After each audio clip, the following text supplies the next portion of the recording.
एक भारत श्रेष्ठ भारत ना केवल ये सरकार का सपना है बल्कि भारत के हर एक नागरिक का सपना है। अलग अलग संगठन अपने कैपेबिलिटीज़ के हिसाब से इस सपने को पूरा करने की कोशिश में जुटे हुए हैं। आज इसी मुद्दे पर और इससे जुड़े तमाम मुद्दे पर मेरे साथ बात करने के लिए मौजूद हैं आज़ाद हिंद फौज संगठन के राष्ट्रीय अध्यक्ष मिस्टर दीपक कुमार गुप्ता। नमस्कार। नमस्कार। दीपक जी वीएचपी में भी 10 साल से ज़्यादा समय तक कार्य कर चुके हैं। उससे पहले वो आरएसएस में थे। आइए उनसे बात करते हैं। दीपक जी, मेरा सबसे पहला सवाल आपसे यही है, आज़ाद हिंद फौज संगठन क्या है और उसके उद्देश्य क्या है? आज़ाद हिंद फौज, जैसा कि सब जानते हैं, किसी समय में नेताजी सुभाष चंद्र बोस जी के द्वारा बनाई गई थी। जी।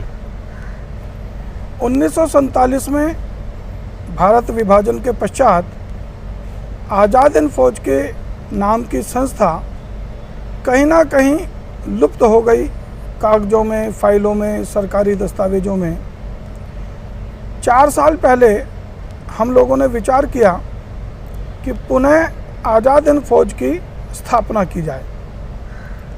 इसलिए हम कुछ लोगों ने इकट्ठे होकर आज़ाद हिंद फौज के नाम का संगठन रजिस्टर करवाया और आज आज़ाद हिंद फौज का संगठन कार्य कर रहा है।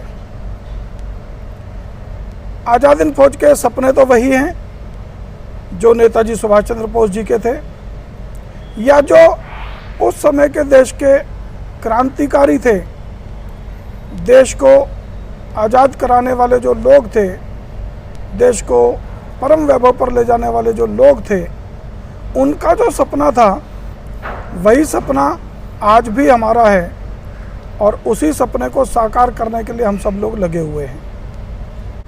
आज़ाद हिंद फौज, मैं आपको बता दूं, एक राजनीतिक पार्टी नहीं है। ये एक सामाजिक संगठन है और किसी भी सरकार का विरोधी नहीं है, चाहे वो सरकार भाजपा की है, चाहे कांग्रेस की है, चाहे आम आदमी पार्टी की, किसी की भी सरकार होगी। आज़ाद हिंद फौज किसी सरकार का विरोधी नहीं है। आज़ाद हिंद फौज में सभी पार्टियों के लोग, सभी संगठनों के लोग शामिल हैं।